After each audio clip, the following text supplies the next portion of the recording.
안녕하십니까. 세상 읽어주는 남자 이상훈입니다. 오늘은 낸드 플래시 시장에 대해서 한 말씀 드리겠습니다. 최근 메모리 가운데 낸드 시장은 폭풍 전야와 같습니다. 이 저층 단수 경쟁이 치열해지고 있습니다. 후발주자 중국의 YMTC 성장, 그리고 하이닉스의 인텔 낸드 사업부 인수가 촉발시킨 합종 연행 움직임 등도 맞물려 있습니다.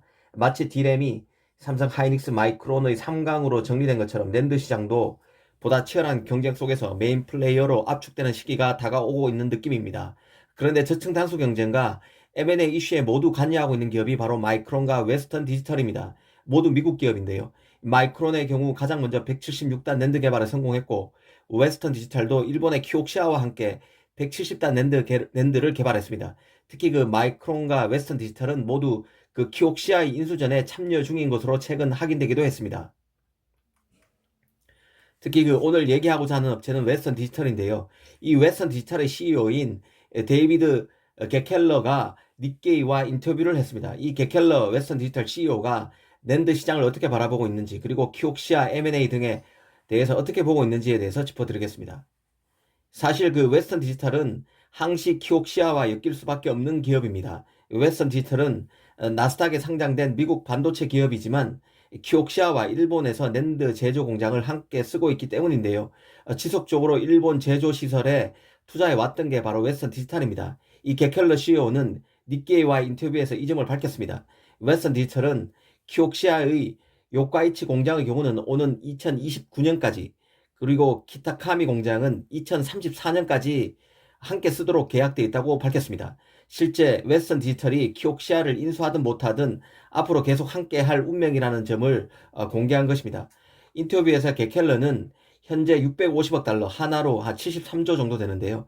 이 73조 시장의 낸드 시장 전망에 대해서 낙관했습니다. 데이터 클라우드와 지능형 기기 수요가 증가하면서 칩 수요가 매년 30에서 최대 35%가량 증가하고 있다는 것입니다. 가장 큰 관심은 뭐니뭐니 해도 키옥시아 인수 여부인데요. 이 부분에 대해서는 역시나 말을 아꼈습니다. 인수합병 전략에 대해서는 해줄 말이 없다는 식으로 비껴갔습니다.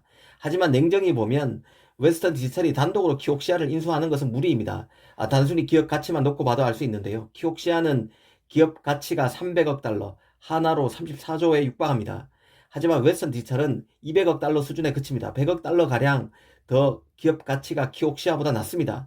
반면 그 키옥시아를 놓고 경쟁하고 있는 마이크론의 경우는 기업 가치가 1000억 달러 수준입니다. 웨스턴 디지털의 5배에 해당합니다. 객관적으로 웨스턴 디지털이 미국 업체 마이크론을 제치고 키옥시아를 품에 안기는 쉽지 않음을 직관적으로 알 수 있습니다. 키옥시아 인수 가능성은 상대적으로 약하지만 게켈러 CEO는 키옥시아와 웨스턴 디지털의 제휴에 대해서는 높게 평가했습니다. 이미 웨스턴 디지털과 키옥시아는 가장 성공적인 합작 회사를 꾸리고 있고, 낸드 2위인 키옥시아와 3위인 웨스턴 디지털의 점유율을 합치면 1위인 삼성을 조금 앞설 만큼 파워풀하다는 점도 강조했습니다. 그는 그러면서 메모리 반도체 사업 자체가 고정비가 많이 드는 규모의 사업인 만큼 키옥시아와 낸드 칩을 함께 개발하고 생산하는 장점이 크다는 점을 강조했습니다. 이 게켈레는 미국과 중국의 첨단 기술 경쟁이 가열되고 있는 것에도 우려를 표시했는데요. 서로 경쟁이 가열돼서 세계가 여러 기술 표준으로 발전할 수 있다는 게 그 이유였습니다. 사실 그 지금의 미중 갈등 구조라면 기업들이 공장에 투자하는 것도 쉽지 않습니다. 미국은 이미 중국을 배제한 채 글로벌 서플라이 체인 재구축에 나선 상태입니다. 그런 만큼 기업들이 중국 등 아시아 투자가 부담스러울 수 있습니다. 그런 의미로 받아들여지는데요. 이 메모리는 시스템 반도체와 달리 표준화된 칩이기 때문에 여러 기술 표준으로 발전한다는 말에 큰 의미를 부여할 필요는 없을 듯 싶습니다. 반도체 시장 전반에 자리한 그 우려를 드러낸 것으로 봅니다. 그 일전에도 말씀드렸지만 미국의 메모리 업체는 아시아와 굉장히 밀접한 관계를 맺고 있습니다. 마이크론의 경우 팹 설비를 살펴보면 일본, 대만, 싱가포르 등에 두루 분포되어 있습니다. 그래서 아시아 의존도가 높은데요. 가령 그 마이크론의 D램 설비는 미국의 한 곳, 일본의 한 곳, 대만의 2곳 등으로 나눠져 있습니다. 낸드도 싱가포르에 최신 팹이 있습니다. 사실 그 마이크론이 이렇게 아시아 시장에 팹을 많이 두고 있는 것은 일본과 얽히고 설킨 역사와 무관치 않습니다. 일본 D램의 자존심이라는 엘피다를 지난 2012년 인수한 게 바로 마이크론입니다.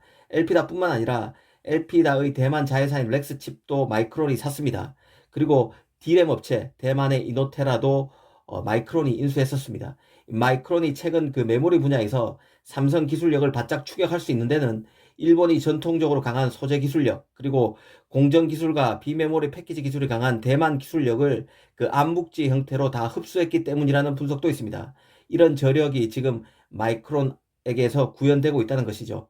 앞서 말씀드린 대로 웨스턴 디지털은 키옥시아와 공동 연구와 개발, 생산을 함께하고 있습니다. 낸드 시장의 강자는 한국, 일본, 미국인데 여기에서 미국과 일본이 강하게 밀착하고 있음을 알 수 있습니다. 키옥시아는 아시다시피 IPO를 앞두고 있습니다. 결국 키옥시아는 미국 낸드 업체와 어떤 형태로든 밀착이 더 한 단계 강화될 것으로 봅니다. 일본은 한국 기업에는 이 반도체 기업을 넘길 생각이 없습니다. 이는 마지막 자존심 같은 것인데요. 그리고 키옥시아는 더 큰 덩치를 만들어야 이 낸드 생존 경쟁에서 이길 수 있음을 잘 알고 있습니다. 결국 키옥시아는 미국 기업과 짝짓기 시도를 할 수밖에 없다는 게 개인적인 판단입니다. 감사합니다.